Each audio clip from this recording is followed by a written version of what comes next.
નમસ્કાર વિદ્યાર્થી મિત્રો, આદર્શ લાઈવ એપમાં આપણું હાર્દિક સ્વાગત છે. દોસ્તો, આજે આપણે ચર્ચા કરવાના છીએ કમ્પ્યુટર ઓપરેટર 2021માં જે પેપર લેવાયું હતું એની વિશે થોડું એનાલિસિસ પણ કરીશું અને પેપર સોલ્યુશન પણ આપણે જોવાના છીએ. દોસ્તો, ઘણા વિદ્યાર્થીઓને આવા મેસેજ આવતા હતા કે સર કોમ્પ્યુટર ઓપરેટરનું જે આગળના વર્ષનું પેપર હતું એનું સોલ્યુશન કરાવો ને, અમારે એ પેપર વિશે જાણવું છે અથવા તો અમે એ પેપર વિશે જાણતા નથી. તો દોસ્તો, આજે આપણે ટોટલી એનાલિસિસ કરવાના છીએ 2021 અને જે આજે 2024ની ભરતી આવી છે એમાં શું છે, બરોબર. એ વખતે સિલેબસ કેવો હતો, કેટલા પ્રશ્નો પૂછાયા હતા, આ વખતે સિલેબસ કેવો છે, એ થોડું એનાલિસિસ કરીશું અને પછી આપણે એનું સોલ્યુશન કરવાના છીએ. દોસ્તો, તો વિડીયોમાં છેક સુધી તમે બન્યા રહેજો. તમને દરેકે દરેક પ્રશ્નો, થોડા નવા પ્રશ્નો જોવા મળશે, ખાસ કરીને કોમ્પ્યુટર વિષયમાં. ઓકે, જીકે એટલું બધું કંઈ ડિફિકલ્ટ હોતું નહોતું દોસ્તો. બાકી કોમ્પ્યુટરમાં તમને નવા પ્રશ્નો બહુ જોવા મળશે, તમે બની શકે ક્યાંય વાંચ્યું પણ ના હોય. તો આપણે વાત કરીએ દોસ્તો, જે 2021માં છેલ્લે જે લેવાઈ ભરતી એમાં તમને ખબર હોય તો 19 વેકેન્સી હતી ટોટલ. એમાંથી 13 લોકોની પસંદગી કરવામાં આવેલી. બાકી 6 વિદ્યાર્થીઓનું શું થયું આપણને ખબર નથી. ટોટલ 19માંથી 13 વિદ્યાર્થીઓની પસંદગી કરવામાં આવેલી. નેટ ઉપર રિઝલ્ટ છે દોસ્તો, તમે જોઈ શકો છો. હવે હું ચર્ચા કરું દોસ્તો, તો જો 2021માં જે સિલેબસ હતો કોમ્પ્યુટર ઓપરેટરનો, એ જ સિલેબસ આ 2024ની નવી નોટિફિકેશનમાં મૂકવામાં આવેલો છે. એનો મીનિંગ આ જ સબ્જેક્ટ હતા દોસ્તો.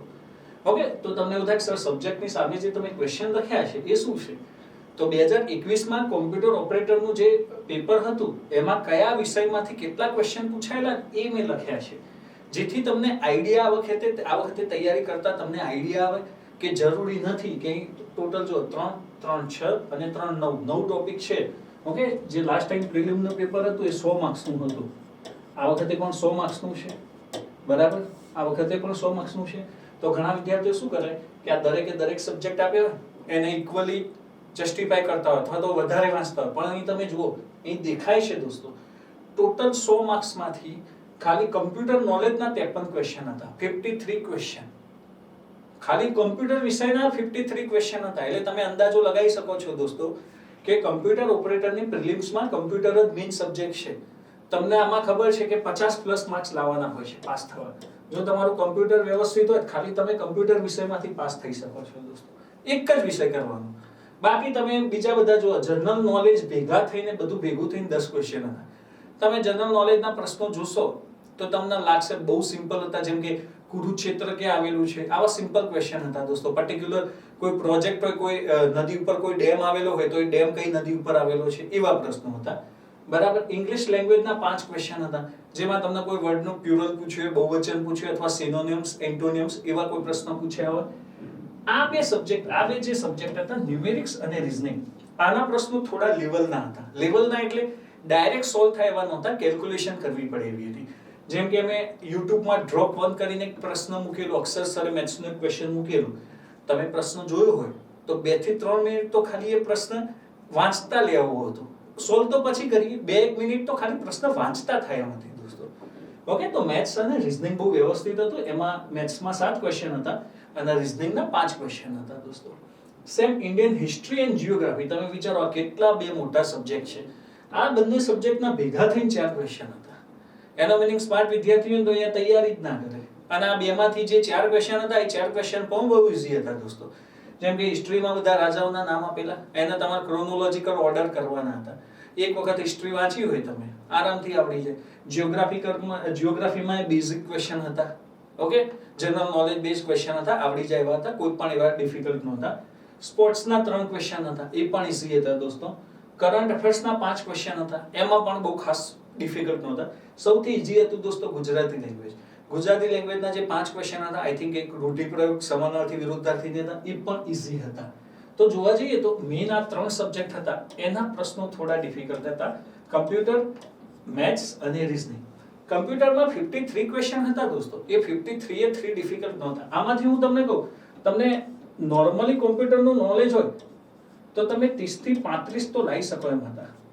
વ્યવસ્થિત એકવાર કોમ્પ્યુટર વાંચ્યું તો આ 53 માંથી 30 થી 35 માર્ક્સ લાવી શકો એમ હતા. થોડું વધુ નોલેજ હોય એટલા માટે દોસ્તો આ લોકોએ મિસ કે જો એજ્યુકેશનલ ક્વોલિફિકેશનમાં શું લખ્યું છે કે ભાઈ કમ્પ્યુટર બેકગ્રાઉન્ડ ધરાવતા હોય તો એ લોકોને આપણે પ્રેફરન્સ વધારે આપીશું. બાકી કોઈ ડિગ્રી વાળા ફોર્મ ભરી શકે છે, પણ સાથે કમ્પ્યુટરનું નોલેજ તો હોવું જ જોઈએ. ડુએટનું સર્ટિફિકેટ અથવા તો ડિપ્લોમાનો કોર્સ દોસ્તો. બરાબર. બાકી જે હું તમને કહું 15 ક્વેશ્ચન હતા, બાકી 10 ક્વેશ્ચન હતા એ મોડરેટ હતા. મોડરેટ એટલે થોડું એક્સ્ટ્રા નોલેજ હોવું જરૂરી છે. તો આપણે 35 જનરલ ક્વેશ્ચન પકડી લઈએ. તમને કીધું બીજા 10 ક્વેશ્ચન મોડરેટ હતા. એ તો હું હમણાં સોલ્વ કરાવીશ ને એટલે તમને ખબર પડશે દોસ્તો. અને બાકી 8 ક્વેશ્ચન હતા એ ડિફિકલ્ટ ક્વેશ્ચનની કેટેગરીમાં મૂકી શકાય. ડિફિકલ્ટ એટલે તમને થોડું ટેકનિકલ નોલેજ હોય, ટેકનિકલ નોલેજ, તો તમે આમાંથી પ્રશ્નો કરી શકો. ઓકે, 8 ક્વેશ્ચનમાંથી. એટલે એવરેજ કોઈ વિદ્યાર્થીની સારી એવી તૈયારી હોય તો 35 ના 10 45 40 પ્લસ તો આરામથી પહોંચી જાય. વિચારો 50 માર્ક્સની તમારે તૈયારી કરવાની હોય દોસ્તો, 50 ઉપર લાવવાના હોય, એમાંથી 40 તો ખાલી તમે કમ્પ્યુટરમાંથી પહોંચી જાવ છો. આ બધા સબ્જેક્ટમાં ભેગા થઈને તમારે કેટલા લાવવાના છે?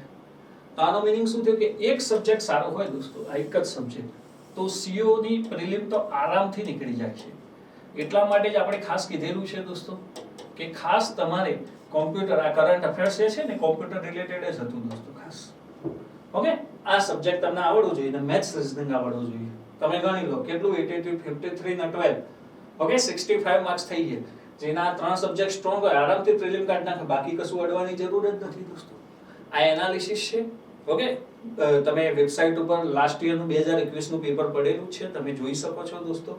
અત્યારે હું જે સોલ્યુશન કરાવવાનું છું ને એ ખાલી કોમ્પ્યુટરના ક્વેશ્ચનનું કરાવવાનું છું. કેમ કે બાકી બધા પ્રશ્નો કેવા છે દોસ્તો, તમે જોઈને ખબર પડી જાય. સમાન નથી શું, એ તો હું વાંચું, તમે વાંચો, સેમ જ છે. અને બાકી બધા વિષયમાં મને રીઝનિંગ ને કોમ્પ્યુટર જ આવડે છે. બાકી બધા વિષયમાં તમારથી ઓછું નોલેજ છે. ઓકે, મારી જોડે તમે બહુ સારું નોલેજ ધરાવો છો બાકી બધા વિષયમાં દોસ્તો, એટલે તમે આરામથી કરી શકશો. હવે આપણે સૌથી પહેલા ચર્ચા કરીશું દોસ્તો કોમ્પ્યુટરના જે 53 ક્વેશ્ચન છે. જો હું ખાસ તમને કહું તો મેં ઓબ્ઝર્વ કર્યું સૌથી વધુ જે પ્રશ્નો હતા દોસ્તો એ હતા એક આ ટોપિકમાંથી હતા, ઓપરેટિંગ સિસ્ટમ. સૌથી વધુ પ્રશ્નો હું કહી શકું, એટલે લગભગ 20 to 25 ક્વેશ્ચન, 20 થી 25 ક્વેશ્ચન એક ખાલી આ ટોપિકમાંથી હતા. હવે હું ખાલી ઓપરેટિંગ સિસ્ટમ બોલું છું દોસ્તો, એટલે તમને એવું લાગતું એ બહુ મોટો ટોપિક છે, બહુ મોટો ટોપિક છે દોસ્તો ઓપરેટિંગ સિસ્ટમ. મેં ખાલી મારા એપ્લિકેશનમાં કોમ્પ્યુટર ઓપરેટિંગ સિસ્ટમનો 2.5 કલાકનો એક વિડીયો મૂકેલો છે. હું હજુ પણ એમાં અપગ્રેડ કરવાનું વિચારું છું, કેમ કે બહુ મોટો ટોપિક છે. તમે ખાલી વિન્ડોઝ વાંચો, તમને એવું થાય કે સર વિન્ડોઝ ઓપરેટિંગ સિસ્ટમ છે, એના અંદર બહુ બધું આવે દોસ્તો. લિનક્સ વાંચો તો લિનક્સમાં ઘણું બધું આવતું હોય દોસ્તો.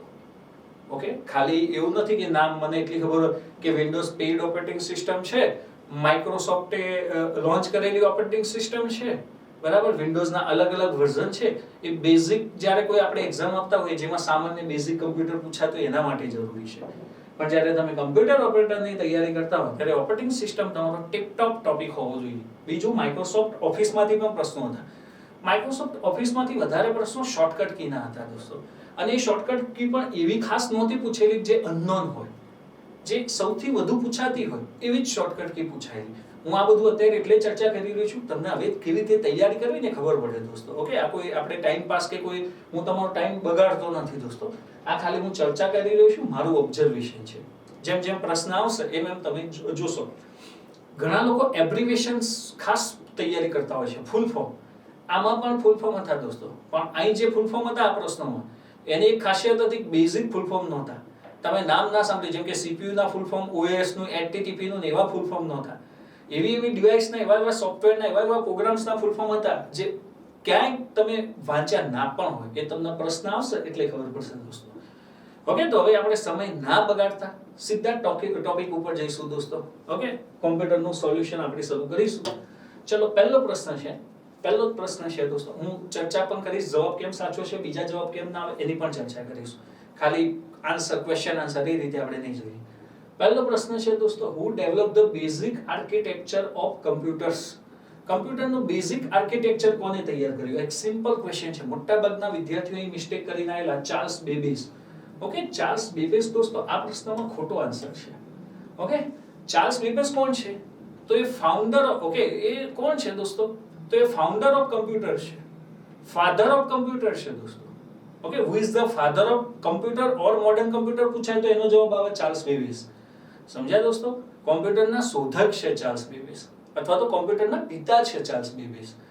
એક્ઝેક્ટલી હું તમને કહું, અહીં શું પૂછે છે કે કમ્પ્યુટરનું બેઝિક આર્કિટેક્ટ, જેનું આર્કિટેક્ટ ખરું એ કોને ડેવલપ કરેલું? એટલે આર્કિટેક્ટ એટલે તમે જાણો છો કે કમ્પ્યુટરમાં ઘણી બધી ડિવાઇસ હોય, જેમ કે મોનિટર હોય, CPU હોય, તો એને એકબીજા જોડે કેવી રીતે કનેક્ટ કરવું, કેવી રીતે ઇનપુટ પ્રોસેસ થતી હોય, કેવી રીતે એની ઉપર પ્રોસેસિંગ થાય અને કેવી રીતે તમને આઉટપુટ મળતું હોય, તો it's called basic architecture of computer. તો એ કોને ડેવલપ કરેલું દોસ્તો? તો એ ડેવલપ કરેલું જ્હોન વોન ન્યુમન. એમનું નામ છે જ્હોન વોન ન્યુમન. આ સાયન્ટિસ્ટ હતા. ઓકે, સાયન્ટિસ્ટના પણ 2-3 પ્રશ્નો હતા, એ આ યાદ રાખવા જરૂરી છે. જ્હોન વોન ન્યુમન આ સાયન્ટિસ્ટ હતા જેમને બેઝિક કમ્પ્યુટરનું આર્કિટેક્ટ ડેવલપ કરેલું, જે અમેરિકાથી બિલોંગ કરતા હતા. અને મીન્સ કે એ તમે જુઓ તો ફિઝિક્સમાં પણ સારી એવી ડિગ્રી ધરાવતા હતા, મેથેમેટિશિયન પણ હતા. કમ્પ્યુટરમાં જે ગેમિંગ શરૂ થઈ, ગેમિંગનો જે એરા શરૂ થયો દોસ્તો, એ એવું કહેવાય છે કે આમને લીધે આભારી છે. કમ્પ્યુટરમાં બહુ સારું એવું નોલેજ ધરાવતા, યુએસમાં એમની બહુ સારી એવી રિસ્પેક્ટ હતી, તો આમને ડેવલપ કરેલી. તમે વિકિપીડિયા ઉપર એમની પ્રોફાઇલ વાંચશો તો ઘણી બધી એમને શોધો કરેલી છે કમ્પ્યુટર ક્ષેત્રે દોસ્તો. તો આ બેઝિક આર્કિટેક્ટ જ્હોન વોન ન્યુમને રેડી કરેલું દોસ્તો. ઓકે, પાસ્કલે શું બનાવેલું દોસ્તો? તો પાસ્કલે કેલ્ક્યુલેટર બનાવેલું. અને તમે જાણો છો એલેક્ઝાન્ડર ગ્રેહામ બેલ, જેમણે ટેલિફોનની શોધ કરેલી, જે બીજા કોઈ લેવા દેવા નથી. તો આમ તો આના ઉપરથી તમને ખબર પડી જાય કે ઓપ્શન સી આન્સર આવે દોસ્તો. ચલો, બીજા નંબરનો પ્રશ્ન છે દોસ્તો, which of the following is true about primary storage? Primary storage વિશે શું સાચું છે?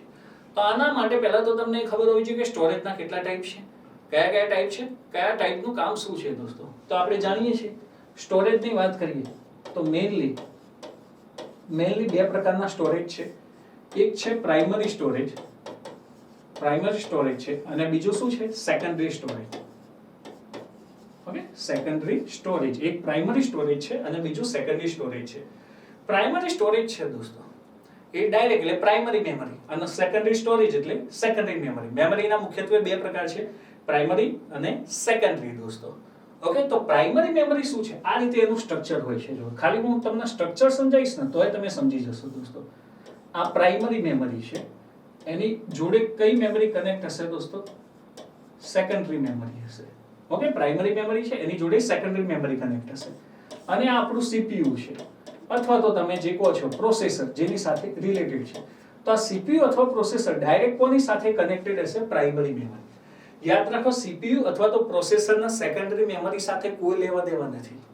ઓકે, પ્રોસેસર ડાયરેક્ટ કોની સાથે ડીલ કરશે? પ્રાઇમરી મેમરી સાથે. તમને એવું થાય કે સર પ્રાઇમરી સ્ટોરેજમાં શું આવશે?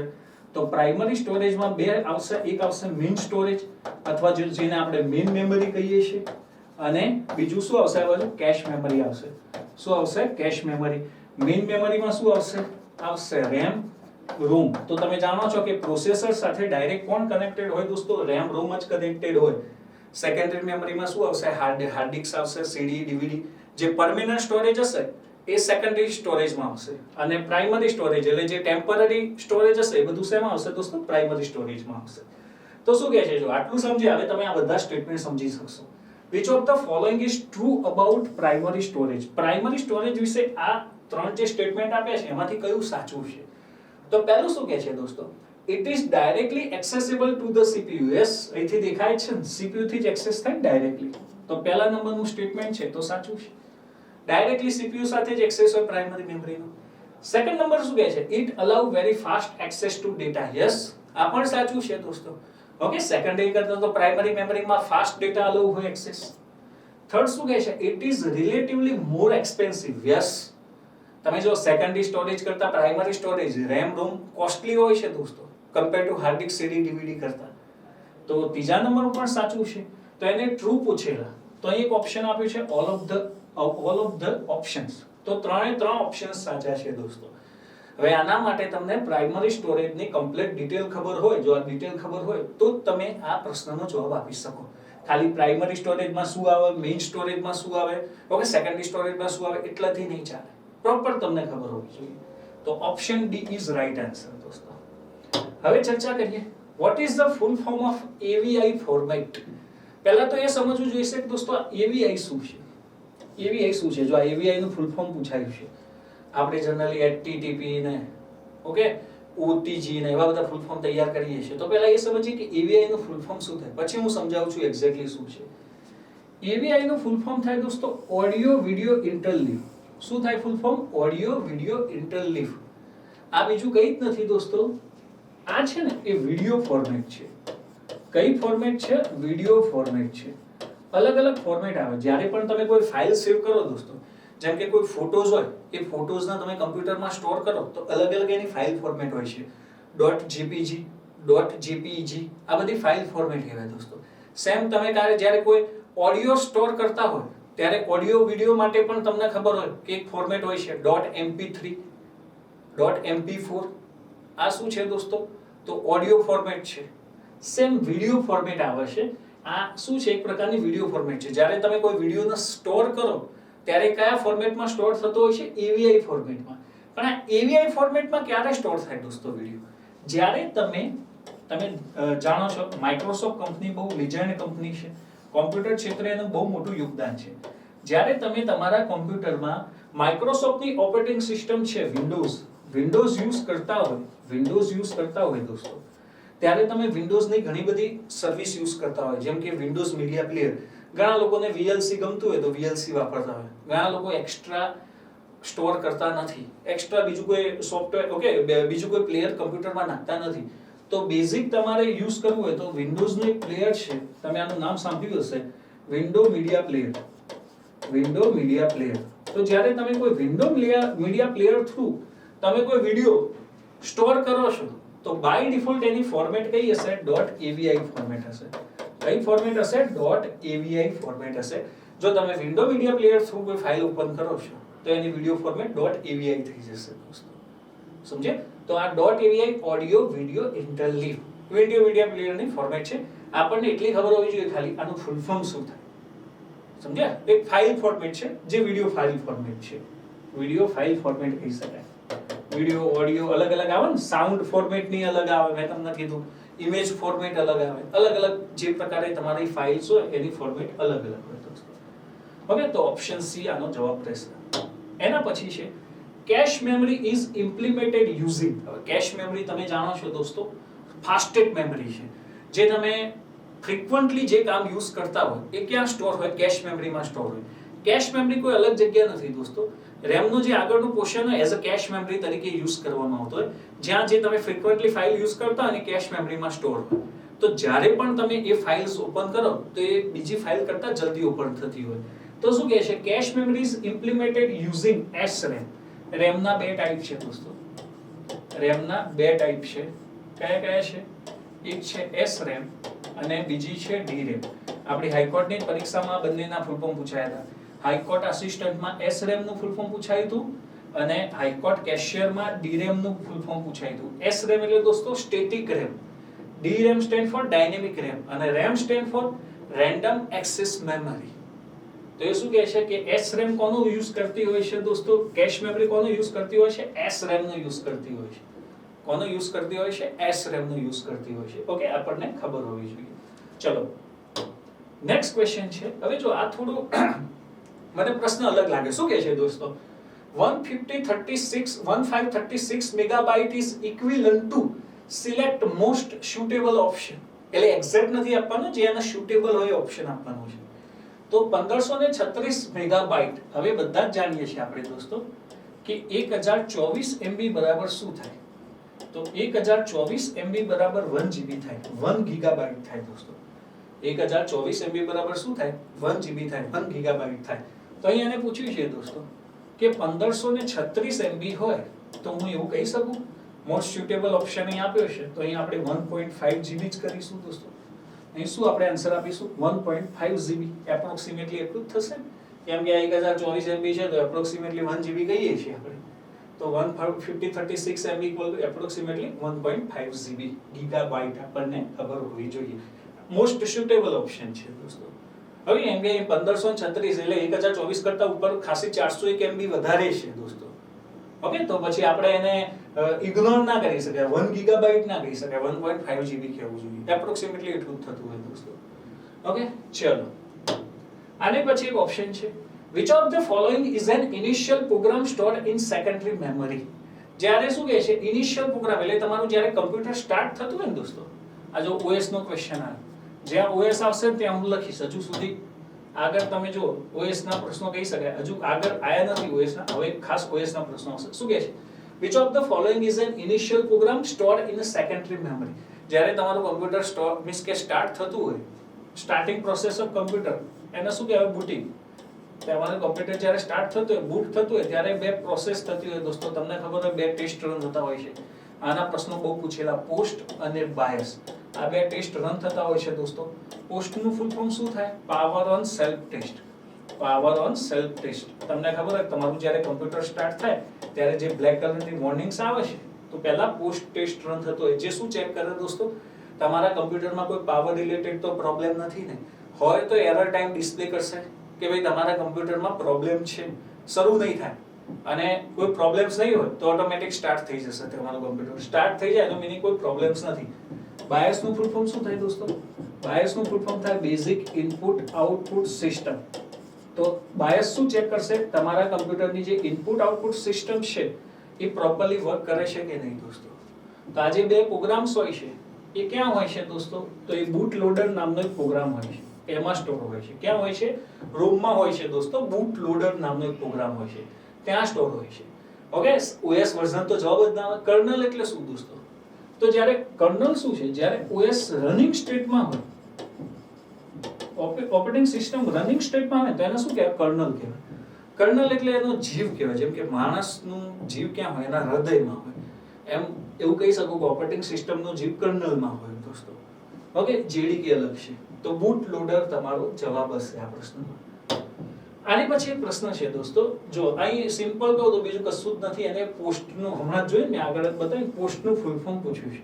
When a computer boots up, the firmware code does the post and check it if all connected devices are healthy. હમણાં જ કીધું મેં, ચેક કરશે પાવર રિલેટેડ કોઈ ઇશ્યુ છે તો એ ચેક કરશે બધી ડિવાઇસ કમ્પ્લીટલી કામ કરે છે. Then what does post stand for? તો આનું ફૂલ ફોર્મ થાય દોસ્તો power on self test. Power on self test. આ પણ જો દોસ્તો OS નો ક્વેશ્ચન છે. આ બધું OS નું છે, બેઝિક જ છે. તમે આ સમજ્યા નથી, બાકી આ બહુ સિમ્પલ છે. મેં આપણા લેક્ચર્સમાં સમજાયેલું છે, કોમ્પ્યુટરના લેક્ચર્સ કોઈ જોયા. ચલો, આ પણ OS નો ક્વેશ્ચન છે દોસ્તો. આ ખબર હોવી જોઈએ પહેલા આપણને. ઓકે, ત્યારે જવાબ ખબર પડે. શું કહે છે જો? Which of the following statement is false? Which of the following statement is false? નીચેનામાંથી કયું વિધાન ખોટું છે? તો એક છે દોસ્તો UEFI. આ UEFI ત્રણ સ્ટેટમેન્ટમાં આવે છે. તો પહેલા જો આજ ના ખબર હોય આપણને UEFI શું છે, બાયસ તો મેં તમને સમજાવી દીધું. બાયસ શું છે દોસ્તો? Basic input output system. Post પછી બાયસ રન થતો હોય દોસ્તો. બાયસ શું ચેક કરે? તમારા કમ્પ્યુટરમાં ઇનપુટ આઉટપુટ ડિવાઇસ રેડી છે કે નહીં. પણ આ બાયસનો પોસ્ટ ક્યારે આવશે દોસ્તો? OS ઓપરેટિંગ સિસ્ટમ હશે તો. પોસ્ટ બાયસ ક્યારે આવશે? OS હશે તો જ આવશે ને દોસ્તો. ઓકે, પહેલા એ સમજો UEFI નું ફૂલ ફોર્મ શું થાય? Unified extensible firmware interface. Unified extensible firmware interface. આ UEFI શું છે? તો જ્યારે તમારા કમ્પ્યુટરમાં OS ઇન્સ્ટોલ ના હોય દોસ્તો, જ્યારે તમારા કમ્પ્યુટરમાં OS ઇન્સ્ટોલ ના હોય, ઓપરેટિંગ સિસ્ટમ ના હોય, ત્યારે તમારા કમ્પ્યુટરમાં કોઈ પ્રોબ્લેમ્સ થાય, સમજો કોઈ કમ્પ્યુટરમાં પ્રોબ્લેમ્સ થાય તો એને કોણ હેન્ડલ કરશે? તો આ UEFI નામનો પ્રોગ્રામ છે. આ તમારે પ્રોપર સમજવું પડે દોસ્તો. હું આને 1-2 મિનિટમાં ના સમજાવી શકું. આ તો હું ખાલી બેઝિક સમજ તમને આપી રહ્યો છું. તો આ ત્રણ સ્ટેટમેન્ટમાંથી કયું ખોટું છે જોઈએ આપણે. ઓકે, તો શું કહે છે? UEFI supports larger drive size than BIOS. Okay, આ ખોટું નથી દોસ્તો, સાચું છે. બીજું શું કહે છે? UEFI firmware can boot faster than BIOS. આ પણ સાચું છે દોસ્તો. અને ત્રીજું કહે છે UEFI provides secure boot feature which can reduce the risk of rootkit attack. એટલે જ્યારે તમારું કમ્પ્યુટર બૂટ થતું હોય ને ત્યારે એક એટેક થતો હોય, એ જેનું નામ આપણે rootkit attack, સાયબરવેર છે એક પ્રકારનો. ઓકે, તો UEFI એનાથી પણ બચાવતું હોય છે દોસ્તો. તો આ ત્રણેય વિધાન સાચા છે ને. which of the following statement is false? તો આમાં તમારો જવાબ આવશે દોસ્તો none of these જવાબ આવશે. ઓકે, તો તમને બાયસ વિશે ખબર હોવી જોઈએ, UEFI, બૂટ ટ્રેપ, આ બધું ખબર હોવી જોઈએ દોસ્તો. ચલો, હવે પ્રશ્ન પૂછ્યો છે what does GPT stand for? મેં તમને કીધું ને આમાં ફૂલ ફોર્મ એવા પૂછેલા છે કે તમે કદી નામ નહીં સાંભળ્યું દોસ્તો. તો હું તમને GPT નું ફૂલ ફોર્મ કહી દઉં દોસ્તો. તો GPT નું ફૂલ ફોર્મ થાય GUID partition table. આ બધું બહુ સિમ્પલ છે દોસ્તો. GUID partition table. આ શેના માટે યુઝ થાય? તો તમને જો iOS રિલેટેડ ક્વેશ્ચન છે. એનો આગળનો પ્રશ્ન OS રિલેટેડ હતો. iOS રિલેટેડ ક્વેશ્ચન છે. આ શેના માટે યુઝ થાય? તો તમને બધા ખબર હોય દોસ્તો, જ્યારે પણ તમે તમારી કમ્પ્યુટરનો ફોર્મેટ મારો, આપણે નથી કહેતા કમ્પ્યુટરનો ફોર્મેટ માર્યું છે, તો ફોર્મેટ મારો એટલે એક પ્રકારે તમે શું કરો છો, કોઈ ઓપરેટિંગ સિસ્ટમ ઇન્સ્ટોલ કરો છો, કોઈ ઓપરેટિંગ સિસ્ટમ ઇન્સ્ટોલ કરો છો, આનો મિનિંગ એ જ થાય. જેમ કે તમે તમારા કમ્પ્યુટરમાં વિન્ડોઝ ઓપરેટિંગ સિસ્ટમ ઇન્સ્ટોલ કરતા હોય દોસ્તો, વિન્ડોઝ. તો આ વિન્ડોઝ ઓપરેટિંગ સિસ્ટમ જ્યારે પણ ઇન્સ્ટોલ કરશો ત્યારે તમને ખબર હોય કે આ વિન્ડોઝ ક્યાં હોય છે દોસ્તો, સી ડ્રાઈવમાં હોય છે. હવે તમે જે પોર્શન બનાવો છો ને, સી ડ્રાઈવ, ડી ડ્રાઈવ, ઈ ડ્રાઈવ, અથવા તો તમે આ છે ઘણા એફ ડ્રાઈવ, 4 ડ્રાઈવ બનાવો, એ તમારે જેટલી બનાવી એટલી બનાવી શકાય દોસ્તો. તો આજે તમે ડ્રાઈવ બનાવી શકો છો ને, આ તમારી ઉપર ડિપેન્ડન્ટ હોય કે કઈ ડ્રાઈવ કેટલી રાખવી. ઓકે, સી ડ્રાઈવની સાઈઝ કેટલી રાખવી, કેમ કે ટોટલ તમારી હાર્ડ ડિસ્ક હોય, જેમ કે 512 GB છે, તો ઘણા લોકો શું કરે, સી ડ્રાઈવ 90 GB રાખતા હોય, એમની મનપસંદ. તો કેમ કે તમારે ડેટા શું રાખવાનો છે તમારી ઉપર ડિપેન્ડન્ટ હોય દોસ્તો. તો આ કઈ ડ્રાઈવ કેટલા સાઈઝની રાખવી, તો એ કોના લીધે શક્ય બને છે દોસ્તો, તો આ જીપીટી ના લીધે શક્ય બને છે, જેને કહેવાય ગુઇડ પાર્ટીશન ટેબલ. પાર્ટીશન માટે યુઝ થાય છે આ ટેબલ. Okay, GPT. તો આ ખબર હોવી જોઈએ, આ બેઝિક છે. આની ડિટેલમાં તો બહુ બધું છે દોસ્તો, આ બેઝિક સમજાઈ રહ્યું છે, પણ આ બધી વસ્તુ કેવી કનેક્ટેડ છે. આગળ યુએફઆઈ જોયું, ઓકે, પોસ્ટ છે, બાયસ છે, આ બધું એકબીજાથી રિલેટેડ છે દોસ્તો. બધું સાથે સમજવાનું. આપણે એકાદ લેક્ચર લાવીશું સ્પેશિયલ આ બધું જ સમજીશું દોસ્તો. ઓકે, તો ડ્રાઈવ પાર્ટીશન માટે યુઝ થતો હોય છે જીપીટી. એના પછી એક પ્રશ્ન છે, which of the following network, આ જો આ સિમ્પલ પ્રશ્ન છે દોસ્તો, જેને કોમ્પ્યુટર નેટવર્કનો પ્રશ્ન કહી શકાય. Which of the following network components is not using creation of local area network. LAN કનેક્શનમાં દોસ્તો, લેન કનેક્શનમાં આમાંથી દોસ્તો આ જે 4 વિકલ્પ આપ્યા છે એમાંથી કયા નેટવર્ક કમ્પોનન્ટનો ઉપયોગ થતો નથી. તો કોઈ પણ વિદ્યાર્થીને જોઈને ખબર પડી જાય દોસ્તો કે આ મોડેમ છે, આ મોડેમનો ઉપયોગ થતો નથી દોસ્તો. Okay, which of the following network components is not using creation of local area network. LAN માં શું યુઝ ના થાય, તો મોડેમ યુઝ નહીં થાય. હબ થશે, સ્વિચ થશે, રાઉટર થશે, આ બધી સેન્ટ્રલાઇઝ્ડ ડિવાઇસ છે દોસ્તો. કેવી ડિવાઇસ છે? સેન્ટ્રલાઇઝ્ડ ડિવાઇસ છે. કેમ કે તમે નોર્મલી LAN કનેક્શનમાં એકથી વધુ કમ્પ્યુટર્સ તમને ખબર હોય એટેચ કરતા હો છો, તો આને સેન્ટરમાં મૂકવામાં આવે છે. જ્યારે મોડેમ પર્સનલ કનેક્શન માટે યુઝ થતી ડિવાઇસ છે, મોડ્યુલેટર, ડિમોડ્યુલેટર દોસ્તો.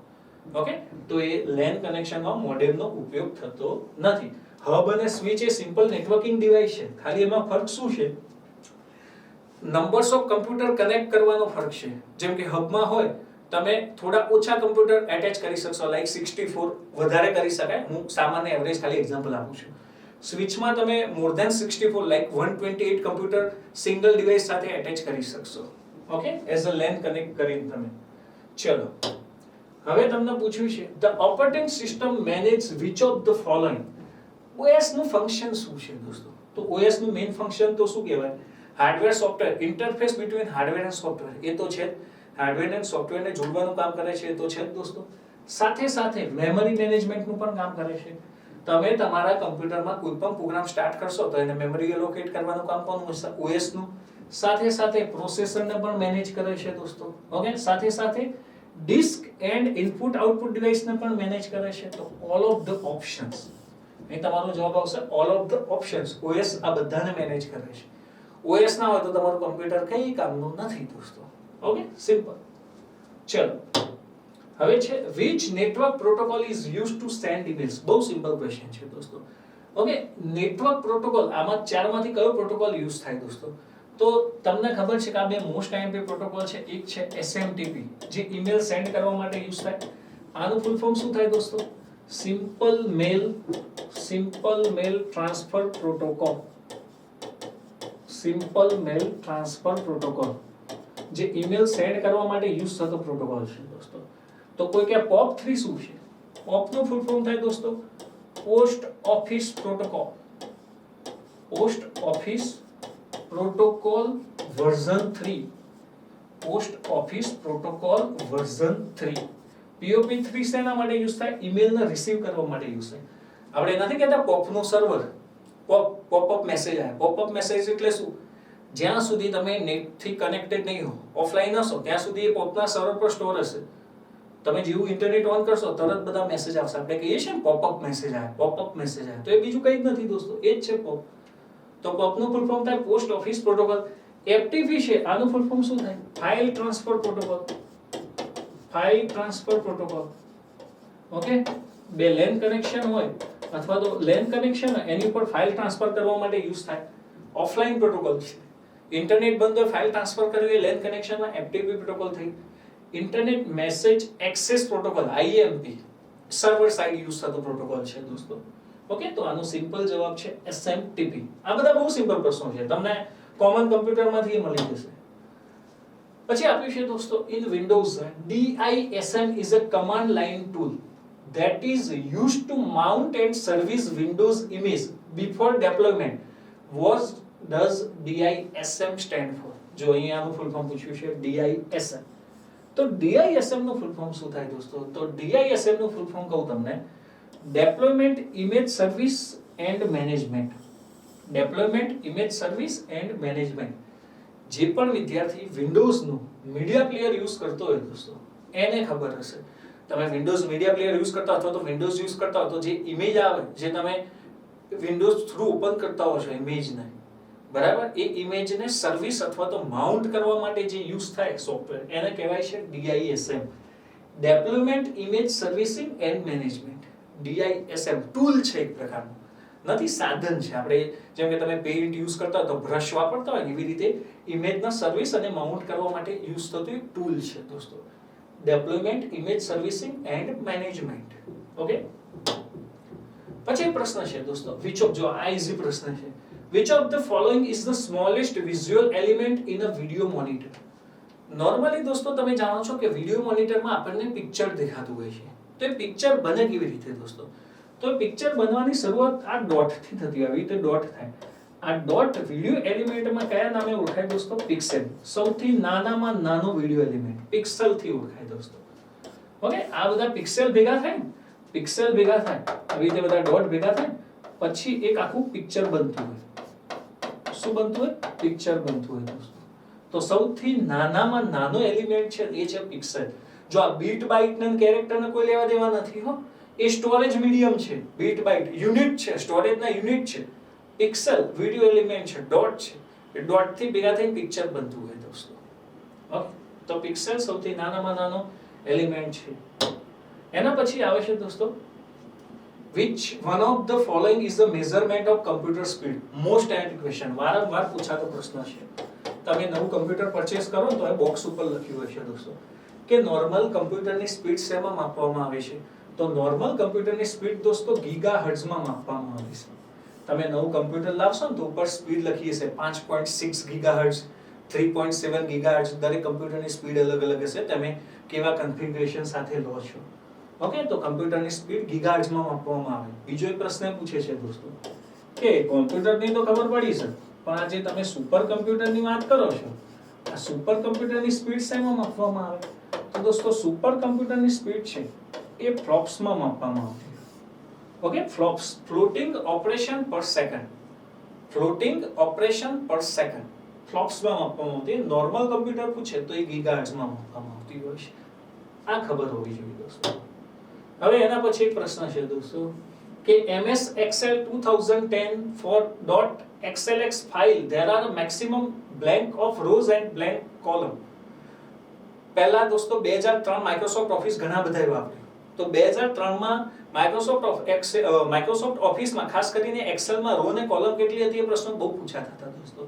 તો આ છે ને એ 2003 નો ડેટા છે, રો અને કોલમનો. આ રો છે અને આ શું છે? કોલમ છે. પહેલી રો પૂછી છે, બીજી કોલમ. તો પહેલા 65536 રો હોતી હતી અને 256 શું હતી હતી દોસ્તો? 256 શું હતી હતી? કોલમ હોતી હતી. પણ હવે દેખો દોસ્તો, અહીં શું કહે છે કે આને 2010 પૂછ્યું છે. 3 પછી જેટલા પણ નવા માઇક્રોસોફ્ટ ઓફિસ આવે ને બધાનું સેમ જ છે, હજુ ચેન્જ નથી થયું દોસ્તો. 3 નું અલગ હતું, 3 પછી બધાનું સેમ જ છે. 7 છે, 10 છે, બધાનું સેમ છે. તો 2010 માં તમે જો 1,48,576, ઓકે, એ એટલી રો છે દોસ્તો, સોરી 10,48,576 રો છે અને 16,384 શું છે દોસ્તો? કોલમ છે. આ રો છે અને આ શું છે દોસ્તો? કોલમ છે. ઓકે, તો આ યાદ રાખવાનું. આ ફિક્સ ડેટા છે, યાદ જ રાખી લેવાના છે, આમાં બીજું કંઈ જ નથી. રો કોલમ આ 2003 નું છે દોસ્તો, આ 2010 નું છે. 2007 10 એના પછી તો અહીં તમારો જવાબ આવશે ઓપ્શન સી દોસ્તો. ઓકે, આટલી રો કોલમ, કેમ કે નવું વર્ઝન આવે ડેટાની વધુ જરૂરિયાત ઊભી થાય. એના પછી એક પ્રશ્ન છે દોસ્તો, શું છે which of the following is true about warm? Warm એટલે સિમ્પલ કહું દોસ્તો તો એ વાયરસ છે. ઓકે, વોર્મ એટલે એક પ્રકારનો વાયરસ છે. 3 પ્રકારે એક્ઝેક્ટલી વાયરસ હોય. એક છે વાયરસ, બીજો આવે વોર્મ અને ત્રીજો હોય ટ્રોજન હોર્સ. આ 3 વાયરસ છે, પણ 3 નું કામ અલગ અલગ છે. 3 ને કમ્પ્યુટરમાં એન્ટ્રી મારવાની પ્રોસેસ અલગ અલગ છે દોસ્તો. વાયરસ, વોર્મ અને ટ્રોજન હોર્સ આ ઓલ આર ડિફરન્ટ. ઘણાના 3 સેમ લાગતા હોય છે. અહીંયા આપણે વોર્મ વિશે સમજવાનું છે. તો એક્ઝેક્ટલી ટ્રોજન હોર્સ શું હોય દોસ્તો? ટ્રોજન હોર્સ હોય એ તમારી સાથે ચીટ કરશે. એટલે તમે કોઈ એવી ફાઇલ ઉપર ક્લિક કરો જે તમને દેખાતી બીજી હોય, પણ તમે ક્લિક કરો તો તમારા કમ્પ્યુટરમાં ટ્રોજન હોર્સ એન્ટર થઈ જશે. જેમ કે હું સિમ્પલ એક્ઝામ્પલ આપું, તમને ખબર હોય કે પદ્માવત મૂવી બેન થયેલી. પદ્માવત મૂવી આપણે જોઈ શકતા નહોતા, ક્યાંય અવેલેબલ જ નહોતી. ઓકે, તો ઘણી વખતે જે મીન્સ કે હેકર્સ હોય ને શું કરે, તમને લલચાવવા માટે એક લ્યુક્રેટિવ લિંક ક્રિએટ કરે અને લખ્યું હોય Padmaavat movie download, click here. બાજુમાં લિંક આપી, આપણને એમ થાય અચ્છા અહીંથી મને પદ્માવત મૂવી મળે છે. તમે ક્લિક કરી, ખરેખરમાં મૂવી નહીં હોય, એની જગ્યાએ ટ્રોજન હોર્સ હશે. તો એ ટ્રેપ કરીને આવે. વાયરસ કેવું છે, ઇન્ટરનેટ થ્રુ તમારા કમ્પ્યુટરમાં આવતો હોય. ઇવન વોર્મ પણ ઇન્ટરનેટ થ્રુ આવતો હોય, પણ વોર્મ છે ને કોઈ ફાઇલ ઉપર ઇફેક્ટ નહીં કરે. નોર્મલી વાયરસના ટ્રોજન હોર્સ કોઈ પર્ટિક્યુલર ફાઇલ ઉપર ઇફેક્ટ કરતા હોય. જેમ કે આ ત્રણેયનો પર્પઝ અલગ અલગ હોય. વાયરસનો પર્પઝ શું હોય દોસ્તો? વાયરસનો પર્પઝ એ હોય કે તમારા કમ્પ્યુટરમાં કોઈ પર્સનલ જે ફાઇલ હોય ને, ફાઇલ એને નુકસાન પહોંચાડવું. વોર્મનો પર્પઝ શું હોય દોસ્તો? કે તમારી સિસ્ટમને ખોરવી નાખે. ખોરવી નાખે એટલે તમે સિસ્ટમનો યુઝ કરવાના લાયક ના રહો. જે આપણી કોમ્પ્યુટર સિસ્ટમ હોય એને બગાડી નાખે, એના લાયક ના રહો. ટ્રોજન હોર્સનો જનરલી જે પર્પઝ હોય છે ને, સ્પાઇંગ પર્પઝ હોય છે દોસ્તો. એટલે જાસૂસી કરવાનું. તમારા કમ્પ્યુટરમાં આવીને તમારી જાસૂસી કરશે. અલગ અલગ પર્પઝ હોય છે. All are virus.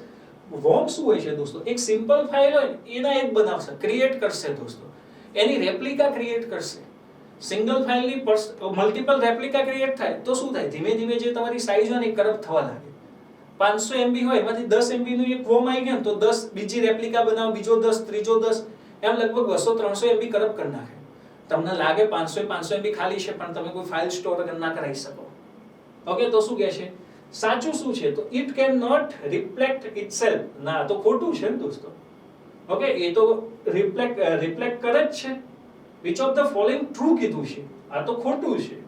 ઓકે, આપણે સાચું કહેવાનું છે. It has no effect increasing internet traffic. આ ખોટું છે દોસ્તો. ઉપરથી એને લીધે તો ઇન્ટરનેટ ટ્રાફિક થાય. ત્રીજું શું કહે છે? It requires human intervention two spread infection. આ ખોટું છે દોસ્તો. ઓકે, તો શું કહે છે? સાચું શું કહે? એક કીધું છે એને, ઇટ પ્રોપોગેટ્સ થ્રુ ઇન્ટરનેટ ઓર ઇન્ટ્રાનેટ. તો ઓપ્શન ડી સાચો છે. અહીં એને સાચું સ્ટેટમેન્ટ આપ્યું છે. આ તો રેપ્લિકેટ કરે, એના લીધે ઇન્ટરનેટનો ટ્રાફિક વધે. અહીં નો કીધું છે, ખાસ આ જોવાનું.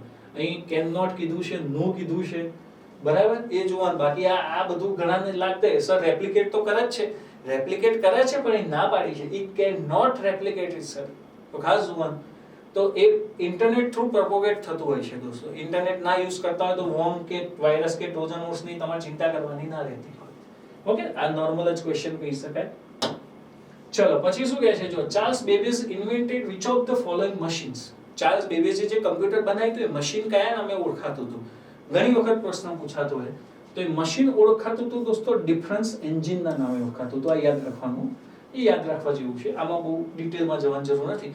ચાર્લ્સ બેબેજે જે કમ્પ્યુટર બનાવ્યું ફર્સ્ટ, એ કયા નામે ઓળખાતું હતું? તો ડિફરન્સ એન્જિનના નામે ઓળખાતું હતું. આપણને ખબર હોવી જોઈએ. ટેબ્યુલેટિંગ મશીન અલગ છે દોસ્તો.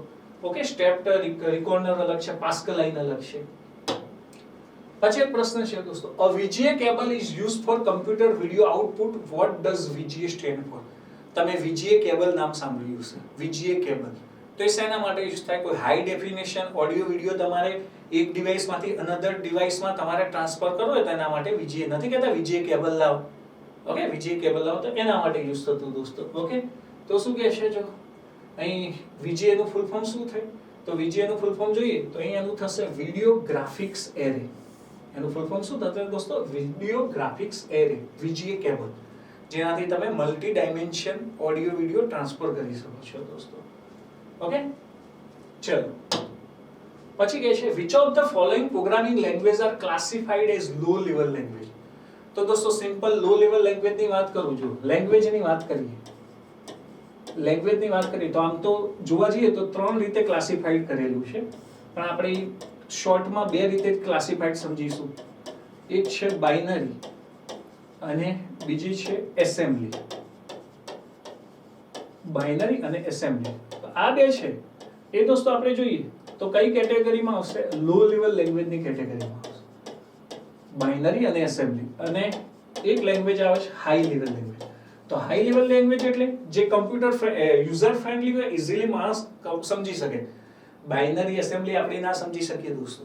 જે કમ્પ્યુટર મેન્યુફેક્ચરર હોય, કમ્પ્યુટર બનાવતો એ જ વ્યક્તિ સમજી શકે.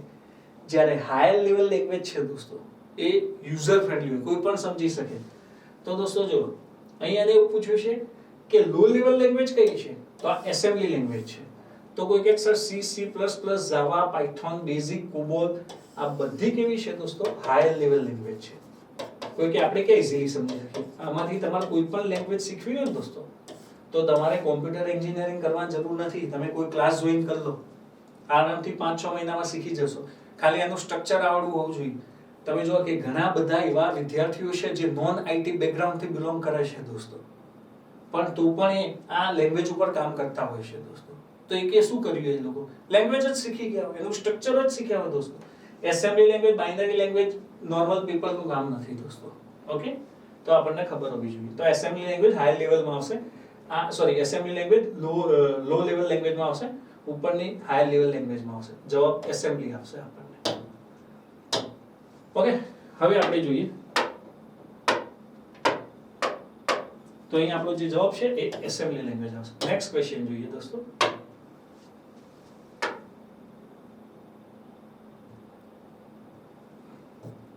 ઓકે, પ્રશ્ન છે જો આપણે વાંચીએ. પ્રશ્ન તમને એવું લાગતું આ ડિફિકલ્ટ છે? સેટ પણ ડિફિકલ્ટ નથી. તમે પ્રશ્ન વાંચશો ખબર પડી જશે. શું કહે છે જો દોસ્તો? Which of the following terms can refer to anything that has to do with the role of people in the development or use of a computer software and hardware system, including such issues as developer productivity, teamwork, group dynamic, human interface design, etc. તમે દોસ્તો IT કંપનીમાં જાઓ છો, IT કંપનીમાં જાઓ ત્યારે એમાં અલગ અલગ પ્રકારના તમને પોસ્ટ જોવા મળશે. જેમ કે કોમ્પ્યુટર ઓપરેટર હોય જે બેઝિકલી ડેટા એન્ટ્રી ઓપરેટિંગ કરતા હોય. પછી આ છે પ્રોગ્રામર જે પ્રોગ્રામિંગ કરતા હોય. સી લેંગ્વેજ છે, સી પ્લસ પ્લસ, જાવા, જે પણ કંપની જે લેંગ્વેજમાં કામ કરતી એની પર પ્રોગ્રામિંગ કરતા હોય. પછી આવે છે સિસ્ટમ એનાલિસિસ્ટ. એમનું કામ હોય મોડ્યુલ વાઇઝ પ્રોગ્રામિંગ કરવું. મોડ્યુલ વાઇઝ સિસ્ટમ એનાલિસિસ્ટ એટલે તમને સ્પેશિયલ સિસ્ટમ ઉપર એ કામ કરતા હોય. ઓકે, એનાલિસિસ કરતા હોય કયા મોડ્યુલમાં શું કરવું.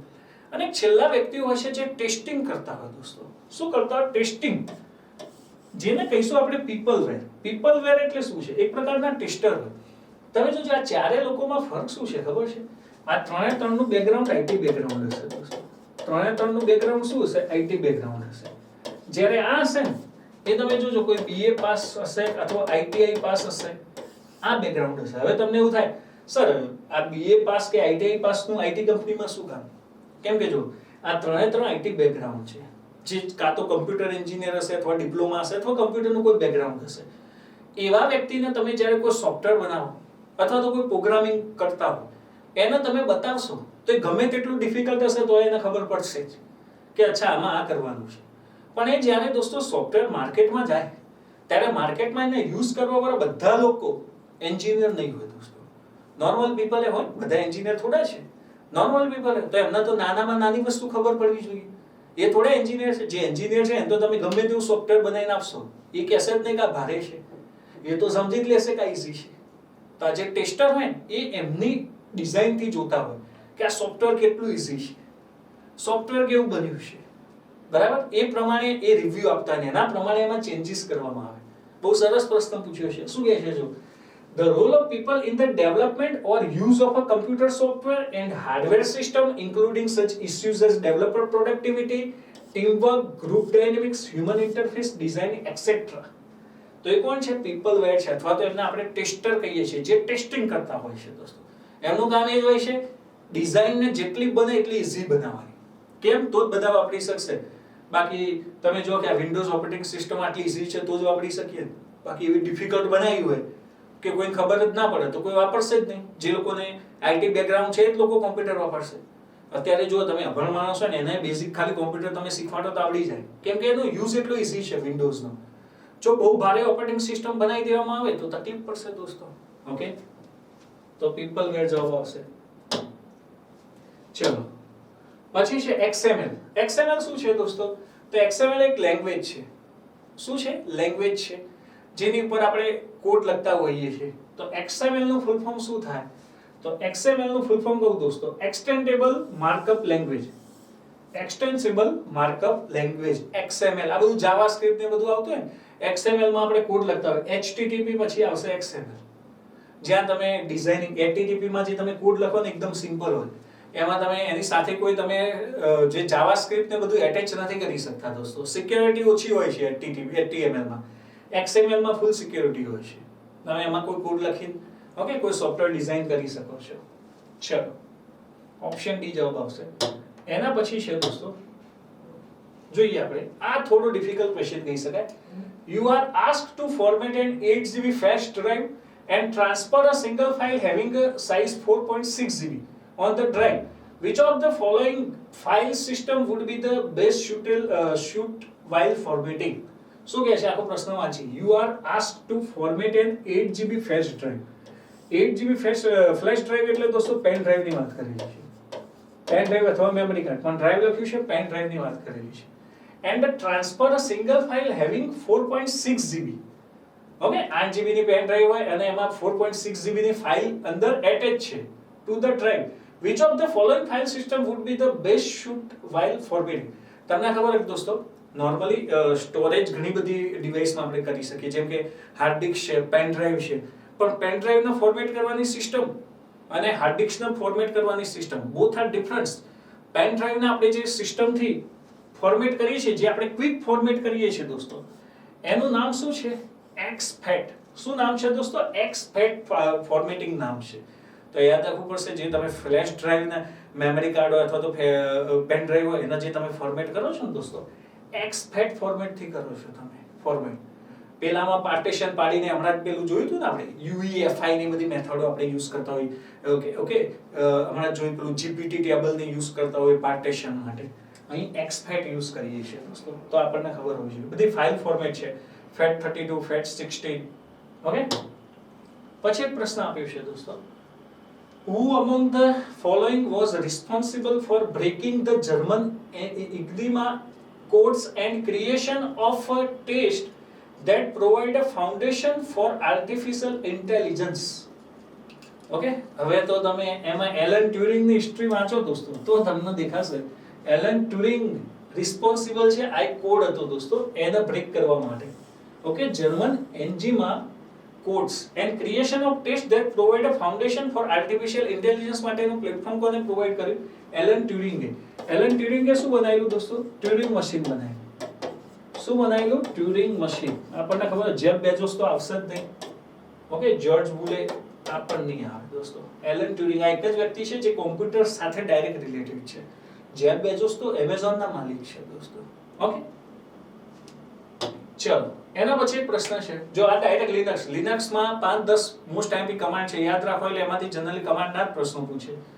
which of the following commands is used to delete a file in Linux? Linux operating system તમે જાણો છો કમાન્ડ બેઝ OS છે. કેવી છે? કમાન્ડ. એમાં તમારે કોમ્પ્યુટરમાં કંઈ પણ કામ કરવું હોય, ફાઇલ એડિટ કરવી હોય, કટ કરવી હોય, કોપી કરવી હોય, પેસ્ટ કરવી હોય, દરેક માટે કમાન્ડ યુઝ થાય. જ્યારે વિન્ડોઝ કેવી છે? GUI બેઝ OS છે, ગ્રાફિકલ યુઝર ઇન્ટરફેસ છે, જેમાં તમારે કમાન્ડ યુઝ કરવાની જરૂર નથી. જેમ કે માય કમ્પ્યુટર ઓપન કરવું હોય, સીધું તમે માય કમ્પ્યુટર પર ક્લિક કરો, ઓપન થઈ જશે દોસ્તો. ઓકે, આ કમાન્ડ બેઝ છે. તો આમાં RM નામનો કમાન્ડ છે, જેને આપણે રિમૂવ તરીકે વાંચીએ છીએ. આના ફૂલ ફોર્મ યાદ રાખવાની જરૂર નથી, આ ખાલી શોર્ટ આપ્યું છે, રિમૂવ એટલે RM. RM કમાન્ડ થી સીધી ફાઇલ શું થઈ જશે દોસ્તો? ડિલીટ થઈ જશે. આ બહુ પોપ્યુલર કમાન્ડ છે.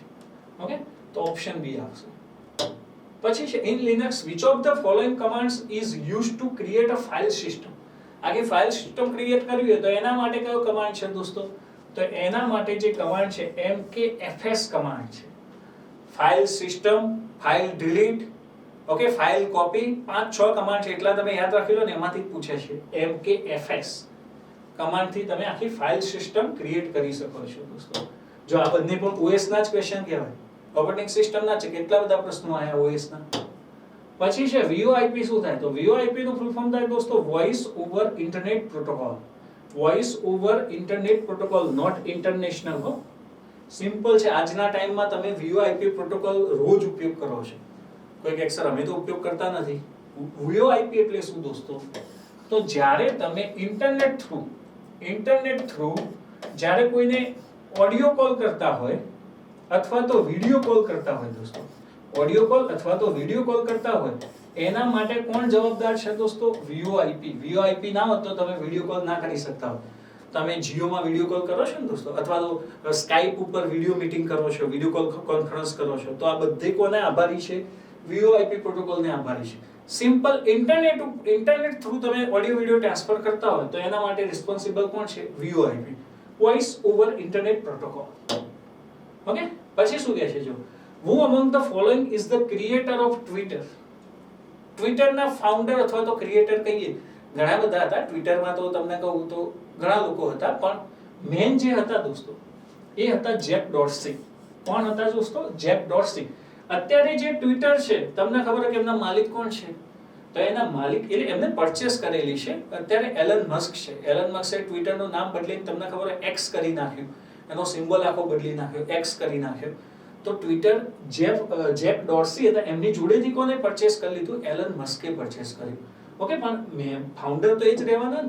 તમે જો એમ તો ઘણી બધી કંપનીઓ એક બીજી કંપનીને ખરીદી લે છે. જેમ કે નોકિયા કંપની છે, એ માઇક્રોસોફ્ટે પરચેસ કરી લીધી, પણ ફોન તો આપણે નોકિયાનો જ કહીએ છીએ ને, એમ થોડો કહીએ છીએ માઇક્રોસોફ્ટનો ફોન છે. કંપની તો નોકિયા જ કહીશું. ઓકે. જેમ કે ઓરેકલ કંપની હતી, ડેટાબેઝની કંપની, એ કોને પરચેસ કરી લીધી દોસ્તો? તો ઓરેકલ કંપની હતી, એ તમને સન માઇક્રોસિસ્ટમ હતી, એ ઓરેકલે પરચેસ કરી લીધી. સન માઇક્રોસિસ્ટમ જાવાની જે જાવા જેને બનાવી હતી, સન માઇક્રોસિસ્ટમ ઓરેકલે પરચેસ કરી લીધી, પણ આપણે નામ તો સન માઇક્રોસિસ્ટમ જ વાપરીએ છીએ. તો જેફ ડોર્સી હતા દોસ્તો, ટ્વિટરના ક્રિએટર, ખબર હોવી જોઈએ. પછી શું કહે છે જો, which of the following shortcut key can be used to open a new document in Microsoft Word? Microsoft Word માં બધાને ખબર છે દોસ્તો, કંટ્રોલ એન થી તમે ડાયરેક્ટ ન્યૂ ડોક્યુમેન્ટ ઓપન કરી શકો છો. યુઝ ટુ કી છે આ, એવી નથી કે તમને ના ખબર હોય. જે લોકો માઇક્રોસોફ્ટ ઓફિસ વર્ડ એક્સેલ ને વાપરતો હોય ને એમને ખબર પડી જાય. આ બધા ઇઝી ક્વેશ્ચન છે, તમે વાંચો તો આવડી જાય. અમુક તમે જો 4-5 ક્વેશ્ચન હજુ સુધી એવા આવ્યા છે જે તમે ક્યાંય ના જોયા હોય દોસ્તો. પછી એક પ્રશ્ન છે, ફરીથી આવ્યો જો વર્ડનો પ્રશ્ન. In MS Word which of the following shortcut key can be used to increase the font size by 1 point up to 12 point and another thereafter by 2 points up to 28 points? તો કઈ શોર્ટકટ કી એવી છે દોસ્તો? તો આના માટેની જે shortcut key છે control plus shift plus greater than. કઈ શોર્ટકટ કી છે દોસ્તો? Control plus shift plus greater than. આ ત્રણ દબાવો તો ડાયરેક્ટ પોઈન્ટ થી તમે વધારી શકો છો. ઓકે. તમારે ઓપ્શન સિલેક્ટ કરવાની જરૂર નથી. 1 to 12 અને સીધું 28 પોઈન્ટ સુધી તમે જઈ શકો છો દોસ્તો. ફોન્ટ સાઈઝની વાત હતી. પછી એક છે દોસ્તો, ઇન MS Word જો શોર્ટકટ કી પૂછાય છે, ખાલી શોર્ટકટ કી કરીને યાર બધું આવડી જાય. ઇન MS Word આને શોર્ટકટ કીને સૌથી સારામાં સારી રીતે યાદ રાખવાનું શું છે મેથડ? જેટલી આપીએ ને એનો એકવાર યુઝ કરી લેવાનો. કમ્પ્યુટરમાં યુઝ કરી લેશો ને પછી નહીં ભૂલો. જેમ કે મારે હાલ કંટ્રોલ C કંટ્રોલ V તમારા મગજમાંથી કાઢવી હોય તો એ નહીં ભૂલાય. કેમ? એનો તમે યુઝ કર્યો છે. જેનો યુઝ કરશો ને એ તમે નહીં ભૂલો દોસ્તો. In MS Word which of the following shortcut key can be used to reset the font style from selected text? તમારે એની ફોન્ટ સ્ટાઇલ રીસેટ કરવી હોય તો આ ચારમાંથી દોસ્તો છે કંટ્રોલ પ્લસ સ્પેસ દબાવશો તો એની જે ફોન્ટ સ્ટાઇલ છે, ફોન્ટ સ્ટાઇલ એટલે અલગ અલગ સ્ટાઇલ ના હોય ને, ક્લાસિક, ન્યૂ રોમન, ઓકે, પછી સાન્સ સેરિફ, સેરિફ સ્ટાઇલ, અલગ અલગ ફોન્ટ સ્ટાઇલ તમારે બનાવવી હોય તો કંટ્રોલ પ્લસ સ્પેસ થી તમે બનાવી શકશો દોસ્તો. ઓકે. પછી છે જો આ થોડો ડિફિકલ્ટ ક્વેશ્ચન કહી શકાય દોસ્તો, કેમ કે આ એકદમ નોલેજ હોય તમને, ટેકનિકલ નોલેજ, તો જ તમને આવડે. શું કહે છે? You are given a task of upgrading a 1 TB hard disk drive of an old computer to 510 GB solid state drive. You are not given any information about the ports available for this upgrade. Which of the following types of SSD would be most suitable considering its compatibility? એટલે શું કહે છે? તમારી જોડે એક જૂનું computer છે દોસ્તો, એમાં 1 TB ની હાર્ડ ડિસ્ક છે. હાર્ડ ડિસ્ક અલગ છે દોસ્તો. ઓકે. હાર્ડ ડિસ્ક અલગ છે. હવે 1 TB ની હાર્ડ ડિસ્ક છે, આને તમારે અપગ્રેડ કરવી છે. આની જગ્યાએ અપગ્રેડ કરવી છે તો હાર્ડ ડિસ્ક ની મોડર્ન ડિસ્ક જ નાખીશું આપણે. SSD આપણે કહીએ છીએ ને SSD ડ્રાઈવ, જે હાર્ડ ડિસ્ક જ છે એક પ્રકારની, પણ ફાસ્ટ છે. હાર્ડ ડિસ્ક કરતા ફાસ્ટ એક્સેસિબલ છે. તો એ કહે કે 1 TB થી બીજી કોઈ ઇન્ફોર્મેશન નથી આપી. જો જૂના કોમ્પ્યુટરમાં 1 TB ની હાર્ડ ડિસ્ક છે એની જગ્યાએ કઈ સુટેબલ થશે?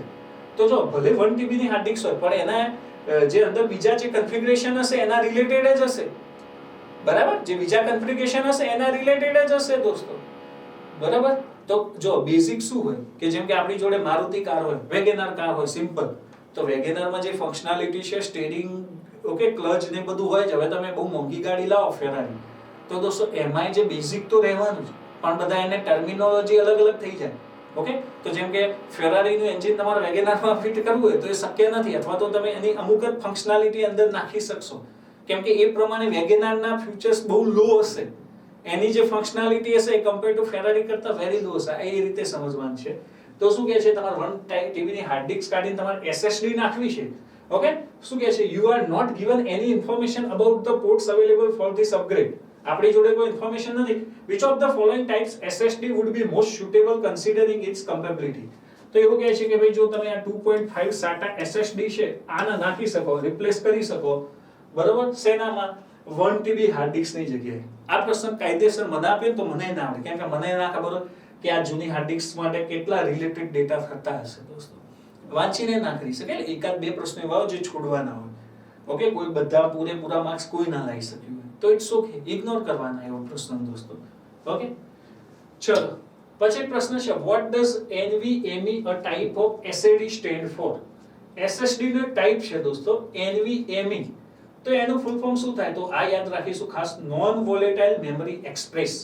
NVMe નું ફૂલ ફોર્મ શું થાય? SSD નો એક ટાઈપ છે નોન વોલેટાઇલ મેમરી એક્સપ્રેસ. આ એનું ફૂલ ફોર્મ છે દોસ્તો, આપણને ખબર હોવી જોઈએ, ઓકે? ચલો એના પછી what does binary mean? Binary એટલે શું? 0 અને 1. 0 means off, 1 means on. તો લખ્યું છે there are two possibilities, on off. એ જ સાચું છે, ઓકે? બાકી તમે વાંચો binary same as byte which ખોટું છે. there are three possible, possibility બે જ છે. there are one or more possibilities, ખોટું.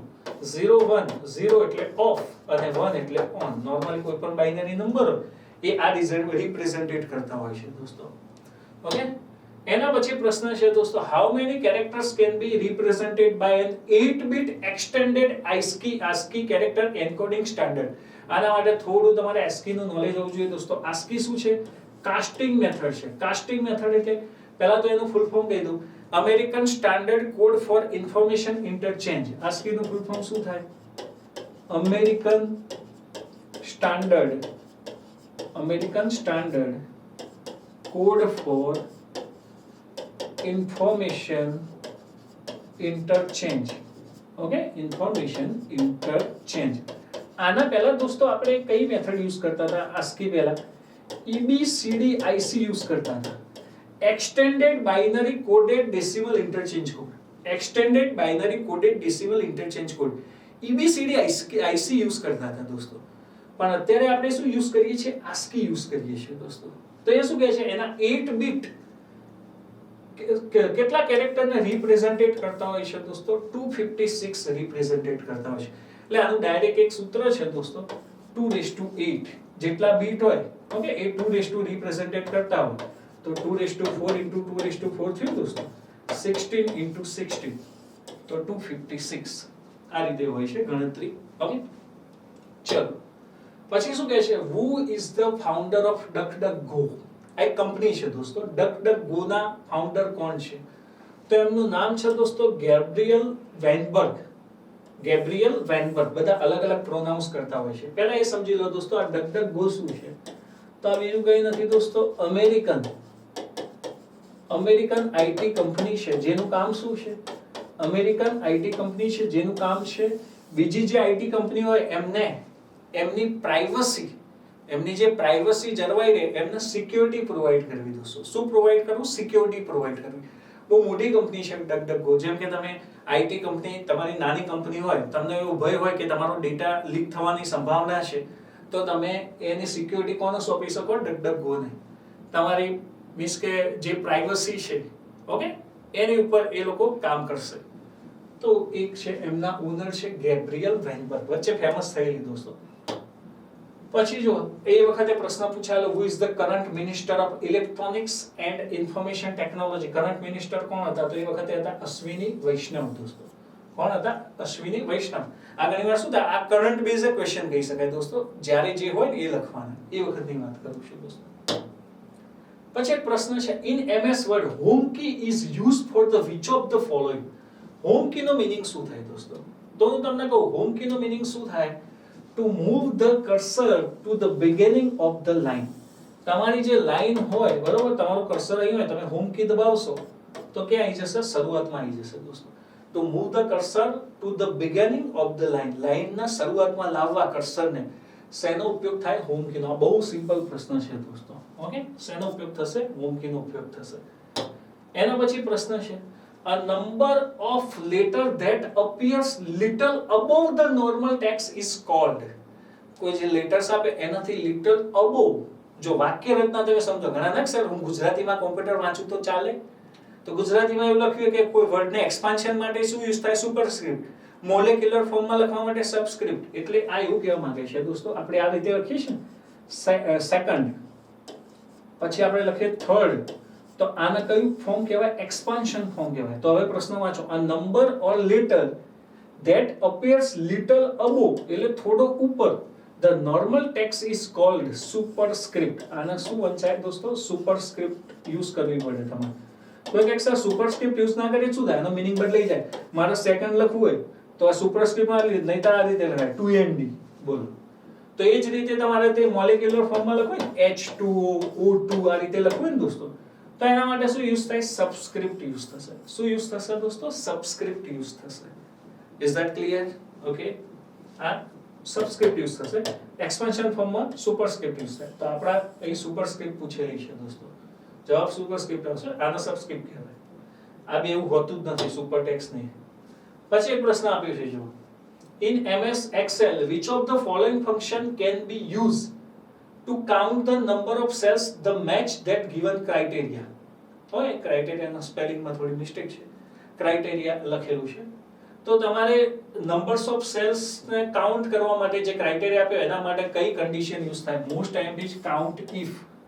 કાઉન્ટ ઇફ થી દોસ્તો તમે જે પણ સેલ્સ હોય, નંબર્સ ઓફ સેલ્સ હોય, એને તમે કાઉન્ટ કરી શકો છો, જે પણ ક્રાઇટેરિયા આપ્યો હોય એ પ્રમાણે. ઓકે, આ બહુ ખરેખરમાં સિમ્પલ ક્વેશ્ચન છે, બધું જ એક્સેલમાં કરાયેલું છે.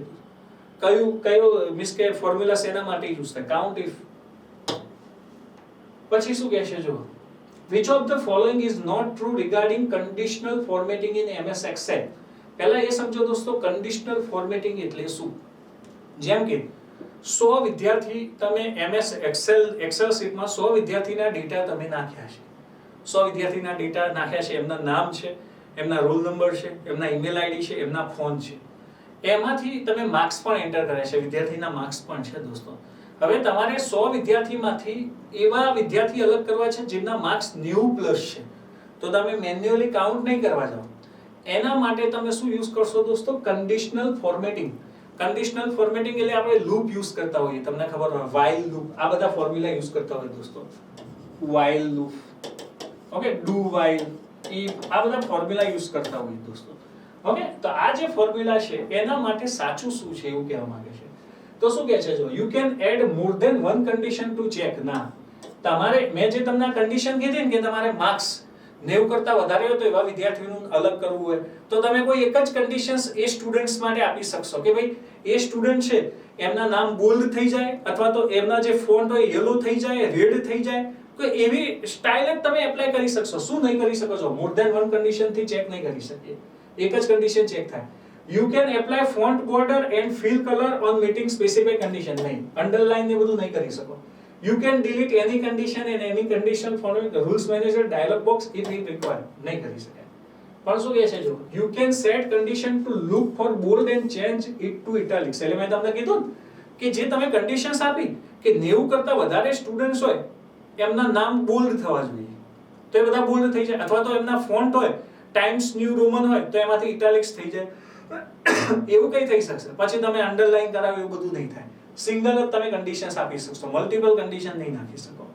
ઓકે, તો ઓપ્શન બી રાઈટ છે. આ પણ સિમ્પલ ક્વેશ્ચન છે જો તમે યુઝ કરતા હોય તો દોસ્તો. હવે શું કહે છે, જો, ઇન MS Excel, ખાસ કરીને જો વર્ડ અને એક્સેલ જ પૂછ્યું છે. In MS Excel when a range of cell is selected, how can you activate cell previous to the currently activated cell in the selected range? Okay, in MS Excel when a range of cell is selected, કોઈ range હોય means કે cell હોય એની range તમે select કરી હોય, how can you activate the cell previous to the currently activated cell in the selected range? એટલે તમે એક સિમ્પલ સમજજો, તમે સેલ ની રેન્જ ફિક્સ કરી છે A1 થી A5, આ સેલ છે દોસ્તો. ઓકે, રો અને કોલમ A1 થી A5 તમે આ રેન્જ સિલેક્ટ કરી છે. હવે તમારે કોઈ નવો સેલ છે A6 નામનો સેલ છે એ આમાં એડ કરવો છે, તો એના માટેની ડાયરેક્ટ શોર્ટકટ કી કઈ છે સિલેક્ટેડ રેન્જમાં? પહેલા તમે વિચાર્યું કે મારે A1 થી A5 સુધીનું ટોટલ કરવું છે, પછી તમને ઈચ્છા થઈ કે ના મારે A6 લેવો છે, તો એના માટેની શોર્ટકટ કી છે shift + tab કી નાખશો એટલે એ નવું જે કરન્ટલી તમે સિલેક્ટ કર્યું એ પણ સેલ તમારામાં એડ થઈ જશે દોસ્તો. ઓકે, આખો ફોર્મ્યુલા આવ્યો જો દોસ્તો, સિન્ટેક્સ એન્ડ VLOOKUP ફોર્મ્યુલા આ તમને આવડવું જોઈએ. ઓકે, આના પણ ડિફિકલ્ટ ક્વેશ્ચન ની કેટેગરી મૂકી શકાય, ડેટાબેઝમાં યુઝ થાય. which of the following is the correct syntax of VLOOK in MS Excel? VLOOK searching માટે યુઝ થાય દોસ્તો, ટેબલ એરે માટે, ઇન્ડેક્સ માટે યુઝ થાય. તો આ તમારે પછી કેવું કે તમને ફોર્મ્યુલા તમને ખબર ઇક્વલિટી થી શરૂ થાય, VLOOK lookup _ value table array column index number range lookup. આ ફોર્મ્યુલા આવડવું જોઈએ આખો તમને. આખો ફોર્મ્યુલા બેઠો પૂછેલો છે. શેના માટે? VLOOKUP માટે, સિન્ટેક્સ માટે, જે તમને જે ડેટા આપે એના સિન્ટેક્સ માટે VLOOKUP નો ફોર્મ્યુલા શું છે? કરેક્ટ સિન્ટેક્સ માટે. ઓકે, કોઈ મિસ્ટેક નથી ને? મિસ્ટેક એટલે કે નંબર્સ હોય ત્યાં નંબર્સ જ હોવા જોઈએ, કેરેક્ટર હોય ત્યાં કેરેક્ટર જ હોવા જોઈએ, જેને આપણે સિન્ટેક્સ એરર કહીએ છીએ દોસ્તો. ઓકે, પછી શું કહે છે જો, which of the following shortcut keys can be used to create a chart in MS Excel? MS Excel માં તમે ચાર્ટ નો ઉપયોગ પણ કરી શકો. બાર ચાર્ટ છે, ઓકે, પાઈ ચાર્ટ છે, કોલમ ચાર્ટ છે, લાઈન ચાર્ટ છે, અલગ અલગ ચાર્ટ્સ આવે. તો એની શોર્ટકટ કી છે F11. તમે F11 થી ડાયરેક્ટ ચાર્ટ કરી શકશો. હવે આ કેવું યાદ જ રાખવાનું છે દોસ્તો, શોર્ટકટ કી, ફંક્શનલ કી. ઓકે, આ બધું યાદ જ રાખવાનું છે તમારે. પછી છે દોસ્તો by default in PowerPoint આવી જાઓ, PowerPoint 2007, which of the following tabs is not available on left panel when you open a presentation? Okay, 2007 માં આ થોડો સ્પેસિફિક ક્વેશ્ચન કહી શકાય દોસ્તો. 2007 માં એમને આ જે નીચે ઓપ્શન આપેલા છે, એક છે આઉટલાઇન અને બીજું છે સ્લાઇડ્સ. સ્લાઇડ્સ તો હોય જ છે, તમે જ્યારે પ્રેઝન્ટેશન ઓપન કરો ત્યારે શું કહે છે, which of the following tabs is not available on left panel ઉપર when you open પ્રેઝન્ટેશન. તો જો નોટ્સ નથી હોતું દોસ્તો, આઉટલાઇન હોય છે. આઉટલાઇન એટલે તમે કોઈ સ્લાઇડ હોય એને સિલેક્ટ કરો તો એની જે ઇમેજ હશે ને એમાંથી હાઇડ થઈ જશે, ખાલી જે ફોન્ટ હોય એ તમે વાંચી શકશો. સ્લાઇડ્સ હશે, નોટ્સ નામનો ઓપ્શન નથી હોતો દોસ્તો. ઓકે, તો જવાબ આવશે નોટ્સ. પછી આપ્યું છે જો, ફરીથી પાવરપોઈન્ટ નો પ્રશ્ન આવ્યો દોસ્તો, which of the following statement is not true for Microsoft PowerPoint? Microsoft PowerPoint માટે ઓકે, ચારમાંથી કયું સ્ટેટમેન્ટ છે દોસ્તો જે શું કહે છે સાચું, which is not true, સાચું નથી કીધું છે દોસ્તો? તો જો ઓપ્શન સી વાંચી, you can view a PowerPoint presentation in a normal slide shorter and slide shorter view. yes, આ તો રાઈટ છે દોસ્તો. તમે જે તમારું પ્રેઝન્ટેશન હોય, નોર્મલ સ્લાઇડ એટલે કેવું હોય, આ બાજુ સ્લાઇડ છે, ઓકે, અહીં સ્લાઇડ હોય, તમને ખબર હોય કે અહીં 1 2 3 4 આ નોર્મલ સ્લાઇડ વ્યૂ કહેવાય દોસ્તો. બીજો આવશે slide sorter view. Slide sorter વ્યૂમાં શું હોય કે બધી સ્લાઇડ એક જ સ્લાઇડમાં દેખાય, તમને ખબર હોય દોસ્તો, બધી સ્લાઇડ એક જ સ્લાઇડમાં દેખાય. એ સ્લાઇડ શોર્ટર વ્યૂ, પ્રેઝન્ટેશન એમાંય જોઈ શકીએ. પછી એક વ્યૂ આવે છે, તમને ખબર હોય, આઉટલાઇન વ્યૂ આવે છે દોસ્તો. આઉટલાઇન વ્યૂમાં શું થાય, તમારે ફટાફટ પ્રેઝન્ટેશનને રિવાઇઝ કરવું હોય તો તમે શું કરો, આઉટલાઇન વ્યૂ. તો આઉટલાઇન વ્યૂમાં શું થશે, જેટલી પ્રેઝન્ટેશનમાં ઇમેજ હશે ને એ બધી હાઇડ થઈ જશે, ડિલીટ નહીં થાય દોસ્તો, હાઇડ થશે. ખાલી ટેક્સ્ટ હોય તમે ફટાફટ વાંચી લીધા, ઇટ્સ કોલ્ડ આઉટલાઇન. આઉટલાઇન નથી કે ઇમ્પોર્ટન્ટ ન્યૂઝ, તો એ રાઈટ છે. ઓપ્શન બી શું કહે છે, to insert an image into slide of a presentation you can choose picture from insert menu. Yes, તમારે જો આ સિમ્પલ છે, સ્ટેટમેન્ટ વાંચો ખબર પડી જાય. કોઈ સ્લાઇડમાં તમારે પિક્ચર ઇન્સર્ટ કરવું હોય તો આપણે ઇન્સર્ટ પિક્ચર કરીએ તો ત્યાંથી બ્રાઉઝ થશે, તમારા કમ્પ્યુટરમાં કયા લોકેશન ઉપર પડ્યું છે એ જોઈ શકશો. ઓકે, ઓપ્શન એ વાંચીએ, text can be directly entered into slide but text boxes are added just for convenience. ના, આ ખોટું છે દોસ્તો. ઓકે, આ સાચું નથી. તમે ટેક્સ્ટ ડાયરેક્ટલી એન્ટર કરાવી શકો છો, બટ શું કહે છે, but the text boxes are added just for convenience. ના, એ કન્વીનિયન્સ માટે આપણે નથી કરતા દોસ્તો. ઓકે, તો જે એ ઓપ્શન છે તમને એ ઓપ્શન આઈ થિંક રોંગ છે દોસ્તો. ઓકે, ચલો પછી શું કહે છે? In Microsoft PowerPoint, which of the following formats can be used as a sound effect? મેં હમણાં જ કીધું દોસ્તો, સાઉન્ડ ઇફેક્ટમાં .mp3 .eva ઘણી બધી એ તો વિડિયો માટે છે. .wav આ તો તમે સાંભળ્યું જ હશે દોસ્તો. કેમ કે જો JPG, GIF આ બે છે ઇમેજ માટે છે. .mv મને આઈડિયા નથી. વેવ ફોર્મેટ મને ખબર છે સાઉન્ડ માટે છે. વેવ ફાઇલ ઘણી વખત તમે કોઈ સોંગ ડાઉનલોડ કરતો તો વેવ ફાઇલ હોય છે દોસ્તો. સાઉન્ડ ફોર્મેટમાં વેવ ફાઇલ ફોર્મેટ છે, પૂછેલો છે પ્રશ્ન. પછી છે in Microsoft PowerPoint which of the following shortcut key is used to insert a new slide? Most IMP question દોસ્તો. Control M વારંવાર પૂછાતો. તમે સ્લાઇડ બનાવતા હોય, ઓકે, સ્લાઇડ કંઈક ચેન્જીસ કરતા, તમને એવું લાગ્યું અચ્છા મારે આ લખવાનું રહી ગયું ત્રીજાથી ચોથા નંબરની સ્લાઇડમાં, તો તમે થર્ડ નંબરની સ્લાઇડ ઉપર હો, કંટ્રોલ M કરશો તો ફોર્થ નંબરની સ્લાઇડ છે એ તરત જ એક્સચેન્જ થઈ જશે દોસ્તો. Okay, for a Microsoft PowerPoint presentation which of the following is true? MS PowerPoint માં ચારમાંથી કયું સ્ટેટમેન્ટ સાચું છે? આપણે વાંચીએ દોસ્તો. Only sound clips can be inserted but not movie clips. બંને ક્લિપ્સને ઇન્સર્ટ કરી શકાય દોસ્તો, ચાહે સાઉન્ડ ક્લિપ્સ હોય કે મૂવી ક્લિપ્સ હોય. Only movie clips can be inserted but not sound clips. તો બંને ખોટા છે દોસ્તો, એને સાચું પૂછ્યું છે. Both sound and movie clips can be inserted. તો આ સાચું હોવું જોઈએ દોસ્તો. Both sound and movie clips cannot be inserted. આ ખોટું છે. તો જો આમ તમને ખબર હોય તો જવાબ આવી જાય. બધું એકના એક જ ઓપ્શન આપે છે દોસ્તો. નેક્સ્ટ ક્વેશ્ચન જોઈએ. શું કહે છે? Which among the following search engines was launched before the others? Google, Bing, Yahoo આ બધા ઓકે, આમ જોવા જઈએ તો હમણાં આવેલા સર્ચ એન્જિન છે દોસ્તો. એના પહેલા એક જૂનું સર્ચ એન્જિન હતું જેનું નામ હતું અલીવેવ. સૌથી જૂનું સર્ચ એન્જિન કહેવાય છે દોસ્તો અલીવેવ. ઓકે, બહુ કોમ્પ્લેક્સ હતું યુઝ કરવું. અત્યારે ગૂગલ ને બહુ ઈઝી થઈ ગયા છે દોસ્તો. એના પછી પ્રશ્ન છે which of the following is not a database? Database કયું નથી. MySQL છે, Oracle છે, Sybase છે, COBOL છે ને દોસ્તો એ હાઈ લેવલ લેંગ્વેજ છે. આ બધા બહુ ઈઝી પ્રશ્નો છે. હાઈ લેવલ લેંગ્વેજ છે. હમણાં જોઈએ C, C++, Java એમ હાઈ લેવલ લેંગ્વેજ છે COBOL. ઓકે, આ ઉપરના ત્રણેય ડેટાબેઝ છે. તો ડેટાબેઝ શું કોણ નથી? તો COBOL નથી દોસ્તો. તો અહીં ઓપ્શન ડી આન્સર આવશે.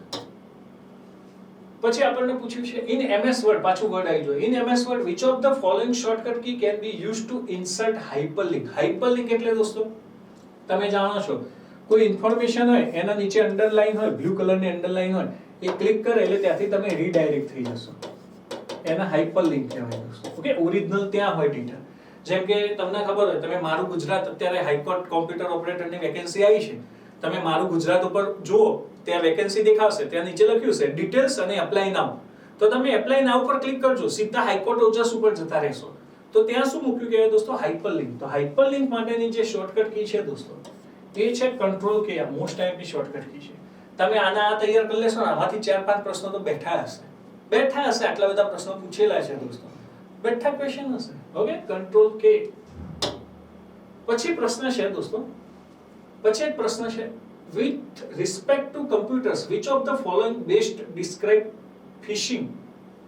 ઓકે, એક પ્રશ્ન છે with respect to computers which of the following best describe phishing? પહેલા એ સમજો દોસ્તો કે આ ફિશિંગ શું છે. આ ફિશિંગ છે એક પ્રકારનો સાયબર એટેક છે. શું છે? સાયબર એટેક છે. ફિશિંગ એટલે શું? તો જો એ તમે સમજી લેશો તો ઓટોમેટિક તમને ખબર પડી જશે. ફિશિંગ એટલે દોસ્તો કે નોર્મલી હેકર્સ તમારી ઉપર નજર રાખી રહ્યો. જેમ કે હું બેંક ઓફ બરોડા નો એકાઉન્ટ યુઝ કરું છું, બેંક ઓફ બરોડા નું ઇન્ટરનેટ બેન્કિંગ યુઝ કરું છું, તો હેકર્સની ઘણા સમયથી તમારી ઉપર નજર હોય કે ભાઈ આ વ્યક્તિ બેંક ઓફ બરોડા નું ઇન્ટરનેટ બેન્કિંગ યુઝ કરી રહ્યો છે. તમે કોઈક વાર internet banking bank of Baroda નું યુઝ કરતા હો તો જે હેકર્સ હોય ને શું કરે, તમને ખબર છે કે બેંક ઓફ બરોડા નું જે ઓનલાઈન ઇન્ટરનેટ માટેનું જે ઇન્ટરનેટ બેન્કિંગ નું પેજ હોય, રજિસ્ટ્રેશન પેજ કેવું હોય આપણે જાણતા હોઈએ. તો હેકર શું કરતો હોય કે ઓરિજિનલ પેજની જગ્યાએ તમને ડુપ્લિકેટ પેજ મોકલે. જેવી ડુપ્લિકેટ પેજ મોકલે તમે જેવું તમારું યુઝર નેમ ને પાસવર્ડ ને એવું નાખશો એ એને ખબર પડી જશે દોસ્તો. જેવી ખબર પડશે એ તરત જ એ ડેટાથી તમારા કમ્પ્યુટરમાં મીન્સ કે તમારા એકાઉન્ટમાં જેટલા પણ પૈસા હશે એની ઉઠાંતરી થઈ જશે દોસ્તો. એને કહેવાય ફિશિંગ એટેક. આજકાલ બહુ મોટા સાયબર ફ્રોડ થાય છે દોસ્તો, ફિશિંગ એટેક. તો શું કહે છે જો આપણે જોઈએ કે સાચું શું છે મેં સમજાવ્યું પ્રમાણે, a malicious program installed on a system that stays cancelled to avoid detection. Wrong. A method of bypassing normal authentication procedure. नहीं, આ પણ નથી દોસ્તો. A type of unsolicited bulk email of identical message sent to numerous recipients. Okay, અને option D શું છે? An attempt to acquire sensitive information for malicious reasons by masquerading a trustworthy entity. હું option D વિશે થોડું કહી શકીશ. Okay, આ type of આ પણ ઈમેલમાં પણ એવું કશું હોતું નથી. ઈમેલ મેસેજનું પણ કંઈ સેન્ડ કરતા નથી દોસ્તો. An attempt to acquire sensitive information એટલે આપણી જે ઇન્ટરનેટ બેન્કિંગની ઇન્ફોર્મેશન એ સેન્સિટિવ ઇન્ફોર્મેશન હોય દોસ્તો, ફોર મેલિશિયસ રીઝન્સ એટલે એનો જે ઈરાદો હોય એ ખરાબ હોય છે. તમારા પૈસા ચોરી લેવાનો હોય છે, તમારા મહેનતના પૈસા હોય તો મેલિશિયસ ઇન્ટેન્શન રીઝન છે. By masquerading a trustworthy entity. Okay, જે તમારી ઇન્ફોર્મેશન ટ્રસ્ટવર્ધી હોય છે દોસ્તો. ઓકે, તો ઓપ્શન ડી ફિશિંગ માટે આપણે કહી શકીએ, મેં જે પ્રમાણે એટેક સમજાવ્યું. ઓકે, તો જેટલા પણ કોમ્પ્યુટરના પ્રશ્નો હતા 53 ક્વેશ્ચન દોસ્તો, એ બધા મેં કરાયા. મેં તમને કીધેલું 30 થી 35 એક એવા ક્વેશ્ચન છે દોસ્તો જે તમે અટેમ્પ્ટ કરી શકો નોર્મલી. બીજા 10 ક્વેશ્ચન એવા છે જે મોડરેટ ક્વેશ્ચન છે. સ્વાભાવિક છે, જો કોઈ બીજી બેકગ્રાઉન્ડ થી હશે એ લોકો આ પ્રશ્નો જોતા હશે એમને ડિફિકલ્ટ લાગતું હશે, પણ કમ્પ્યુટર બેકગ્રાઉન્ડમાં વિદ્યાર્થીઓને ઘણી બધી આમાં ખબર પડી હશે દોસ્તો. ઓકે, આ ડિફિકલ્ટ નથી, એક વખત તમે સમજો તો આવડી જાય એવું છે. ઓકે, એટલે બહુ ડિફિકલ્ટ નથી દોસ્તો. તો આ 53 ક્વેશ્ચન મેં તમને અહીં બધા સમજાય, બરાબર.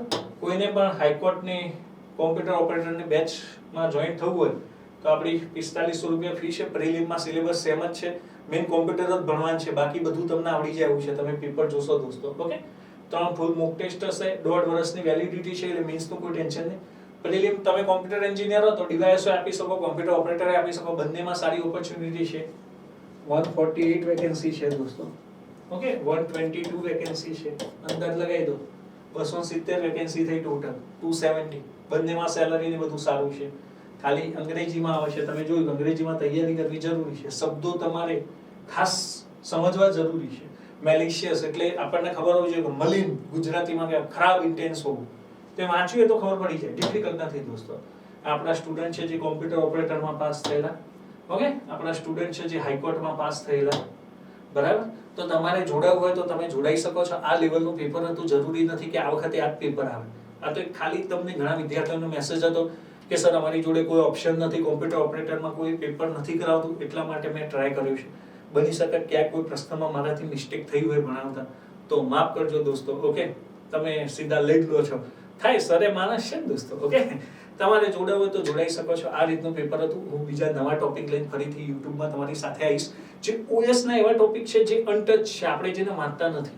Post bias, UEFI, okay, GPT, આ બધું ટોટલ થોડું વ્યવસ્થિત એક ક્રોનોલોજીમાં સમજવાનો આપણે ટ્રાય કરીશું દોસ્તો. ઓકે, તો આજનો લેક્ચર અહીં સુધી રાખીશું. નવા લેક્ચરમાં મળીશું દોસ્તો કોઈ નવા ટોપિક સાથે. જય હિન્દ, જય ભારત.